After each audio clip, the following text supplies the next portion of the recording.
नमस्कार, मैं सुधीर कुमार त्रिपाठी आपका जय महादेव विद्याकुल पर स्वागत करता हूं। बच्चों जल्दी जल्दी जुड़ जाओ। 2 से 3 मिनट का मैं आपको समय दूंगा। उस समय में आप लोग जल्दी से जुड़िएगा। और आज आप लोगों को कक्षा 10 में जो कार्बन एवं उसके यौगिक से संबंधित चैप्टर है, उससे रिलेटेड आपको आज 10 प्रश्न करने होंगे। तो चलिए जल्दी जल्दी आप लोग जुड़ जाइए। गुड इवनिंग सभी लोगों को गुड इवनिंग। तो बेटा जल्दी जल्दी आप लोग जुड़िए हमारे साथ और फिर उसके बाद हम अपना कार्यक्रम स्टार्ट करेंगे। तो बच्चों जल्दी जल्दी जल्दी जुड़िएगा आप लोग और जल्दी से जुड़ करके आप लोग आगे बढ़िए। Good evening dear sir, good evening बेटा, good evening good evening. Good night अभी नहीं, गुड नाइट जाते समय करेंगे हम लोग। चलिए तो गुड इवनिंग सभी लोगों को, गुड इवनिंग हमारी तरफ से। आप लोग जरूर जुड़ जाइए। मेंटी लो सर, मेंटी बेटा अभी नहीं होगा। अभी आपके सामने जो है उस पर विचार करिए। आप लोगों के पास जो नहीं होता या जो नहीं कराया जाता उस पर आप तुरंत सेंट्रलाइज हो जाते हैं। जो आपके लिए कराया जाता है उस पर आप सेंट्रलाइज नहीं होते हैं। तो बच्चों जल्दी जल्दी हमारे साथ जुड़ जाइए, उसके बाद हम क्लास को स्टार्ट करेंगे। तो चलिए पहला क्वेश्चन आपके सामने है। अब पहला क्वेश्चन आप लोग देखिए और उसका आंसर करिए। वायुमंडल में कार्बन निम्नलिखित में से किस रूप में रहता है? यानी आप लोगों को मैं इसका हिंट दे देता हूं। कभी भी कार्बन जलेगा तो किसके साथ जलेगा? ऑक्सीजन के साथ जलेगा। तो कार्बन और ऑक्सीजन मिलेंगे तो क्या बनाएंगे, ये आपको निर्धारित करना है और आपको उत्तर देना है। तो चलिए बच्चों जल्दी जल्दी आंसर करिए। बताइए किस मात्रा में उपस्थित होता है? जल्दी जल्दी जल्दी आंसर करिए आप लोग। चलिए वायुमंडल में कार्बन निम्नलिखित में से किस रूप में रहता है? केवल कार्बन मोनोऑक्साइड, अल्प मात्रा में कार्बन मोनोऑक्साइड तथा कार्बन डाइऑक्साइड। दोनों मात्रा में है या केवल कार्बन डाइऑक्साइड की मात्रा में है, यह जरूर बताएं और इस प्रश्न का उत्तर आप लोग देने की कोशिश करें। चलिए बच्चों जल्दी जल्दी आंसर करिए, क्या होगा आंसर? चलिए सभी बच्चों का जल्दी जल्दी आंसर आ रहा है। सभी बच्चे बी आंसर दे रहे हैं और बच्चों आपका उत्तर बिल्कुल सही है। यहां पर जो आपका आंसर होगा वो वास्तव में बी ही होगा। कार्बन आप याद रखिएगा, जब कार्बन को हम ऑक्सीजन के साथ क्रिया कराते हैं तो बच्चों CO2 बनता है, याद रखिएगा। कार्बन डाइऑक्साइड बनता है और कार्बन और ऑक्सीजन अगर मिल जाते हैं तो कार्बन मोनोऑक्साइड बन जाता है। और इस तरीके से आपका इस प्रश्न का उत्तर बी हो जाता है। तो बच्चों जल्दी जल्दी आंसर दिया करिए आप लोग थोड़ा सा। चलो अब नेक्स्ट क्वेश्चन आपके सामने है, ध्यान से देखिएगा। बताइए बेटा क्या आंसर होगा? निम्नलिखित में से कौन से कथन सामान्यतः कार्बनिक यौगिकों के लिए सही है? ये विद्युत के उत्तम चालक होते हैं। नहीं बेटा, ग्रेफाइट को छोड़ करके ये इसमें से कोई भी कार्बन का जो अपरूप है वह उत्तम चालक नहीं होता। ये विद्युत के अल्प चालक होते हैं। हाँ, अल्प चालक इसलिए कहा जा सकता है क्योंकि ग्रेफाइट जो होता है वह इसमें अच्छा चालक माना जाता है। तो आपका ये वाला तो सही हो गया। इनके अणुओं के मध्य प्रबल आकर्षण बल होता है। जी नहीं, इनके अणुओं के बीच में प्रबल आकर्षण बल नहीं होता है बच्चों, याद रखिएगा। इनके मध्य में प्रबल आकर्षण बल नहीं होता। तो देख लीजिए आपका उत्तर 2 हो गया और आपका उत्तर 4 हो गया और इस प्रकार आपका आंसर हो गया डी। तो ध्यान रखिएगा आपका आंसर क्या होगा। तो आपका आंसर डी मान लिया जाता है, याद रखिएगा। नेटवर्क प्रॉब्लम है बेटा? हमारी तरफ से तो कोई प्रॉब्लम नहीं है, आप लोग अपना देख लीजिए।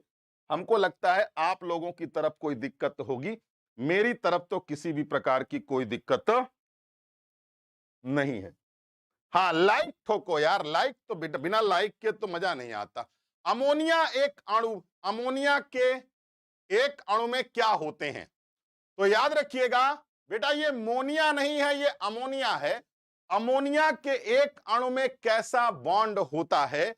सिंगल बॉन्ड होता है, डबल बॉन्ड होता है, ट्रिपल बॉन्ड होता है, या ट्रिपल या ट्रिपल दोनों बॉन्ड होता है? जल्दी जल्दी आंसर करिएगा।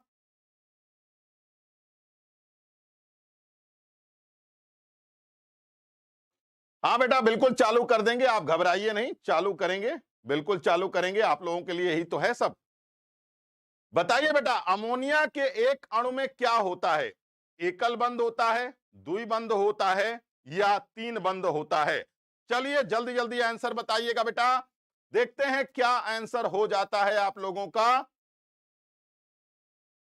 नहीं, सारे बच्चे गलत आंसर दे रहे हैं।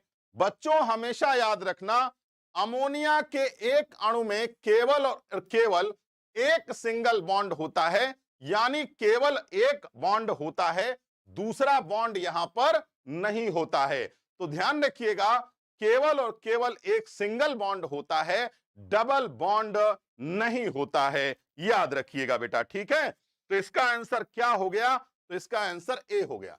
बताइए, बकमिनिस्टर फुलरीन एक अपरूप है। बेटा आप लोगों को मालूम होना चाहिए कार्बन के कितने अपरूप होते हैं, इन चीजों को समझने का प्रयास करिएगा।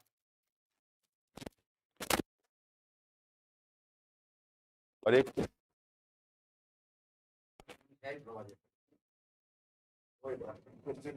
नहीं, परसों ले आएंगे सर, आएगा आदमी।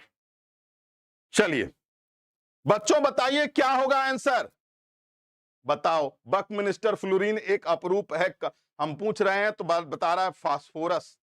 क्या आप लोग जरा सा ध्यान से आंसर करिए, फास्फोरस नहीं होगा बेटा। पीयूष वर्मा का उत्तर सही आया है। और बच्चों याद रखना, कार्बन के तीन अपरूप होते हैं। पहला आप लोगों को पता होगा, पहला है आपका हीरा, दूसरा है आप लोगों का ग्रेफाइट, दूसरा क्या है, ग्रेफाइट होता है, और तीसरा आपके सामने जो है वो होता है फुलरीन। क्या होता है बेटा? फुलरीन। तो तीनों के तीनों आपके सामने हैं, आप जरा एक बार इसको देख लीजिए, ठीक है।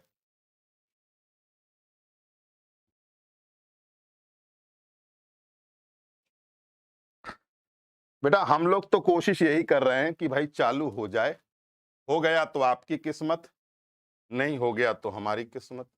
बताइए, निम्नलिखित में से ब्यूटेन के सही संरचनात्मक संभवी कौन है? ब्यूटेन का मतलब समझते हो बेटा क्या होता है? बताओ, आप लोगों को मालूम होगा CH4, C2H6 और C3H8 और बेटा C4H10, ये होता है ब्यूटेन, ये होता है ब्यूटेन। अब जरा देखो ब्यूटेन इसमें से कौन कौन है, ध्यान से देखो, 1 2 3 4, तो पहला वाला तो है ही। चलो और देखते हैं बेटा क्या है, 1 2 3 4, 1 2 3 4, ब्यूटेन निकालना है इसमें से। तो आप लोगों को बताना होगा ब्यूटेन कौन सा हो सकता है। 1 2 3 4, 1 2 3 4 5 6 7 8, 2 2 4 2 6 2 8, समावयवी कौन है? समावयवी में ये आएगा। तो बच्चों एक याद रखना, 1 और 3 आंसर है कहीं? नहीं, हाँ है ना 1 और 3, ये देखिए, ये भी आंसर हो जाएगा और ये भी आंसर हो जाएगा। ब्यूटेन मतलब आप समझते हैं, आपके सामने है, आप लोग आंसर देख सकते हैं क्या हो सकता है। और याद रखना बेटा, ये मीथेन है, ये मीथेन है, ये प्रोपेन है, या ये एथेन है।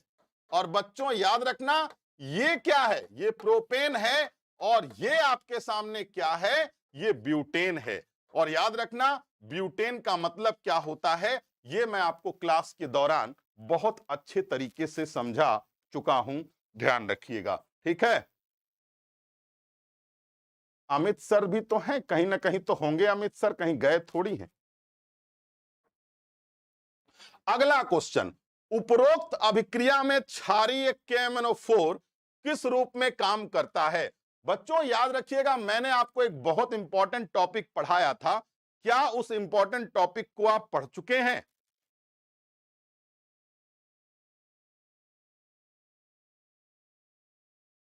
बताइए आप लोग क्या होगा आंसर यहां पर।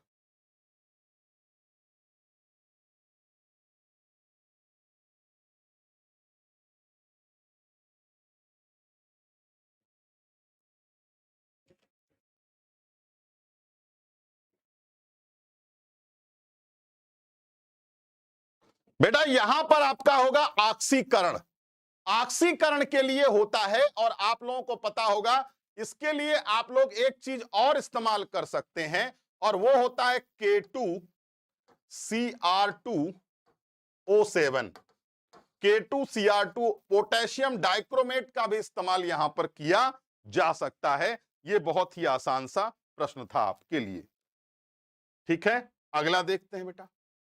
पैलेडियम तथा निकिल उत्प्रेरक की उपस्थिति में तेल हाइड्रोजन से अभिकृत करने पर वसा बनाता है। तो बताइए यह कौन सी अभिक्रिया होती है? बोलिए जल्दी जल्दी आप लोग, कौन सी अभिक्रिया होती है? बताइए जल्दी से आप लोग।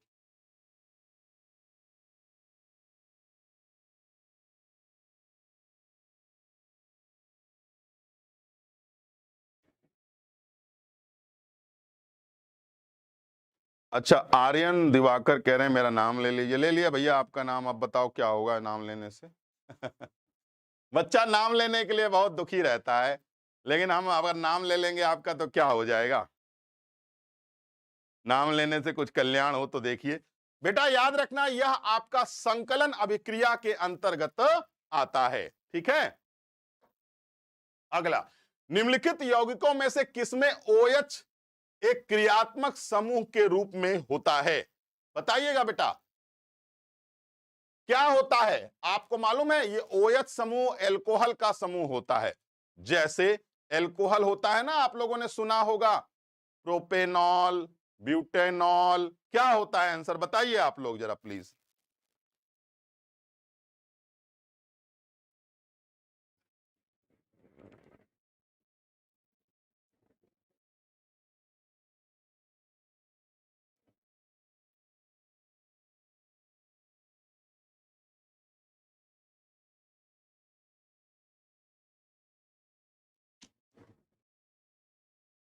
हाँ, ब्यूटेनॉल होता है बेटा, याद रखना यहां पर आंसर ब्यूटेनॉल होगा। आज ये छोटी क्लास है आपकी। साबुन के अणु में क्या होता है? आपको मालूम होगा बेटा, कुछ इस प्रकार से संरचना बनती है, कुछ इस प्रकार से संरचना आप लोगों ने देखा होगा। बताइएगा आप लोग क्या होगा? ये मिसेल की संरचना है, आपको पता होगा। ये आपके सामने मिसेल की संरचना होती है, ऐसी संरचना होती है मिसेल। तो बताइए शीर्ष पर क्या होगा? ये उसका शीर्ष है, और यह होता है। तो बताइए आंसर क्या हो सकता है? साबुन के अणु में क्या होता है? आंसर बताइएगा आप लोग।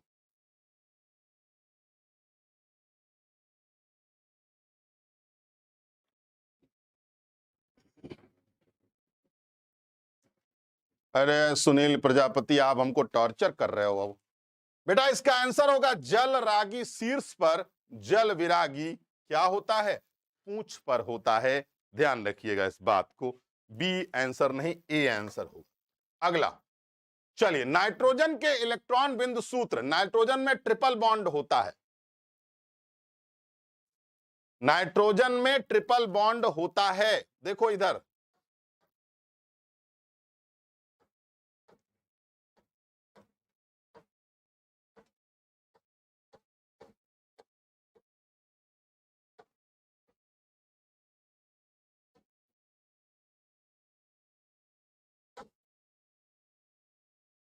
ये है आपका नाइट्रोजन की संरचना। तो बताओ इसका आंसर क्या हो जाएगा बच्चों? आंसर हो गया आपका ये। और बेटा याद रखना इसके अंतर्गत त्रिबंध का निर्माण होता है। देखो आज मुझे सिर्फ इतने ही क्वेश्चन आपके सामने मैं लेकर के आया था। आज हमारी आपकी छोटी क्लास थी। अगर आप लोगों को किसी प्रकार की कोई डाउट है तो आप हमसे जरूर पूछें, बिना डाउट के प्रश्न ना पूछें। चलो बच्चों बताओ, क्या आप लोगों को कोई डाउट है इसमें? D is correct answer, yes. साबुन कौन सा केमिकल से बना होता है? बेटा देखो, जो साबुन होता है ना, वह दो तरीके का होता है, एक नहाने वाला, एक धोने वाला। धोते आप दोनों से हैं, ठीक है। लेकिन एक बात हमेशा याद रखिएगा, जिसमें पोटेशियम होता है, यानी आपको मालूम होना चाहिए, जो फैटी एसिड विथ पोटेशियम, तो वो साबुन नहाने वाला हो गया। Fatty acid with sodium, then वो धोने वाला हो गया। समझे बात को? यह वशीय अम्लों के पोटेशियम लवण से बने होते हैं, ये वसीय अम्ल के सोडियम लवण से बने होते हैं। चलिए बताओ बच्चों, कोई डाउट? 9 वाला प्रश्न समझा दीजिए। अच्छा बेटा, एक बात याद रखना, ये मिसेल है, आपको पता होना चाहिए। मिसेल जो होता है वह एक प्रकार से डिटर्जेंट बनाता है। आप लोगों को मालूम होगा, जब कभी भी गंदगी जो होती है कपड़ों पर, उस पर मिशेल का निर्माण हो जाता है। और क्या होता है कि गंदगी को खींच करके पानी में मिला दिया जाता है, और इस तरीके से गंदगी को हम बाहर कर देते हैं। तो मिशेल का निर्माण होता है। एनसीईआरटी पढ़ोगे, वहां आपको मिल जाएगा। ठीक है, तो चलो बच्चों, आज के लिए इतना ही रखते हैं। आज छोटी क्लास थी, अगली बार से हम 20 प्रश्न लेके आएंगे, ताकि आप लोगों की क्लास थोड़ा सा लंबी चल जाए। तो आज के लिए इतना ही। नमस्कार, धन्यवाद बच्चों।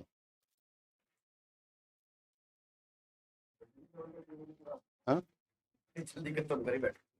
ये ऐसे ही होती है सर क्लास, थोड़ा सा